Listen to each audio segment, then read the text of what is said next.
Okay, so I played a game recently called Goodbye Volcano High, and my opinion I wrote about it at the time was very, I don't know, impressionable. I don't know what exactly to call it. But the point is, I really enjoyed it at the time. But the more time passed, the more I thought about it, the more I realized that the game actually has pretty significant shortcomings. And they all boil down to the fact that it's a very short story, it doesn't really tell much, and at the end of the day, not much happens in the end. I played Teenage Exocolonist, I played plenty of games other than that, but Teenage Exocolonist is just the one game which always comes to mind when you compare it to other text-heavy games. And this does not come even close to that.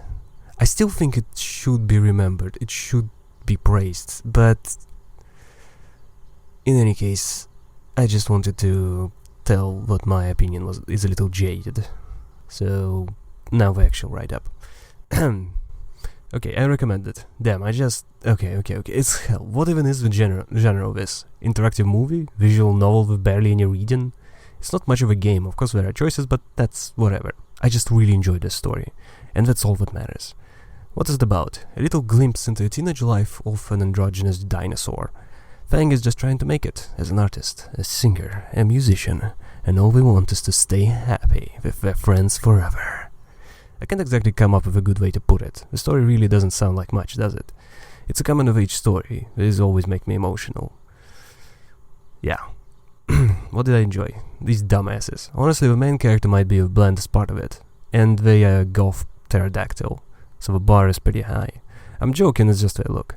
Personality is a little bland, though. They go through, their life. I really feel like I'm not selling this well. Maybe I should have waited a bit longer to write this up. Yep.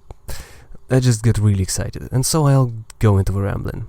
I feel like deep down I really connected with these people, and it wasn't due to the fact that something about them was so perfect, or they were these incredible people who needed to tell their story and I couldn't help but want to glimpse further and further into it. They are normal, for lack of a better word. I can see all these characters as people I've met here and there during my life. So instead the game is good, not because of that, but because I never really experienced this. We've got this friendship and we've got ups and downs, and I think in hindsight all their issues are obvious and ordinary. Fang is entirely blind as to what everyone's priorities are, yet it's not like this doesn't happen. These awful awkward years which shape us all, yet again, I never really had it. I'll just keep repeating it and not elaborate, YouTube isn't my therapist, and so I view it as a way to live vicariously. This story feels like it's been told a million times, yet I can't even name a single one.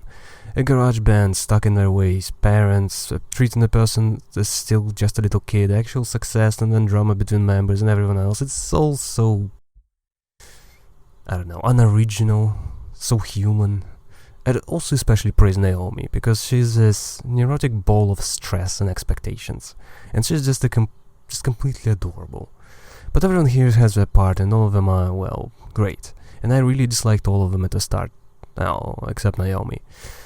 Maybe it's just my childhood insecurities projecting and all. Maybe I just expected shallow, annoying assholes because that isn't exactly unheard of in video games. Deep character writing? Impossible.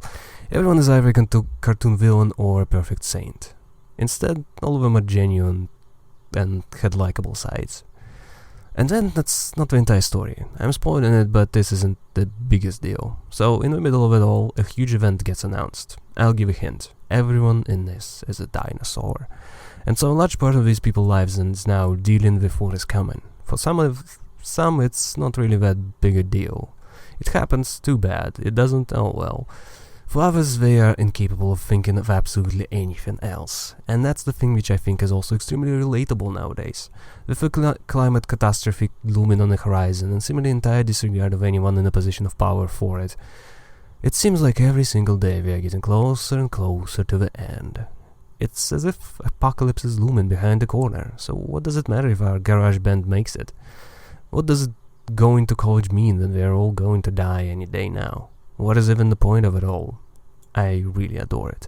Honestly, I think this is a topic which isn't tackled enough, and this is a really nice take on it, especially because it can be seen any way you want. Just live your life. Maybe it will happen, maybe it won't, but at least you can have some fun with it. I think whenever this sort of thing does appear in a story, it's always one of two ways. It's fixed, be it through everyone's coming together, fighting against impossible odds, yada yada yada. Or option 2, it just comes. Everyone is doomed, the end. Here, it's a plot point. It's there, of course, it's just a part of a story. It's used to show these people in this situation, how they all deal with it, how everything changes for them. And that's the part I enjoyed so much. If there's anything to complain about, then I'd say that there's a minigame in there, akin to Guitar Hero, or whatever is the alternative nowadays. Personally, I'm only familiar with Super Crazy Guitar Maniac Deluxe, the memories of Flash games. Anyway, I'm awful at these kinds of games and I dreaded it here too. But it's actually even worse, because the controls are clearly intended for a gamepad. What lunatic uses arrow keys and WASD? But another problem was that I started using a gamepad and one particular input refused to register, and so I had to jump between the gamepad and pressing Q and R at the same time. So this is a bit of a warning that the minigame can be a bit buggy. That was more difficult than it should have been, although I don't think I actually failed anything story-wise. There were maybe 5 segments where this minigame even happened, and I don't think it's even mattered that I failed a bunch of times. Aside from once, a character mentioned, well, there were some rough patches, but you already knew that. And aside from that, there are also some convenient elements I was missing here. Like, for example, I'm pretty sure it's just one save, i.e. you can't have multiple playthroughs, not until you restart from the beginning. I'm pretty sure, blah blah blah. Also, there's no save load, so in case save scamming is something you desire, the game shall earn your ire. There's no log either, or at least I didn't find it, so if I missed some dialogue, poof, gone.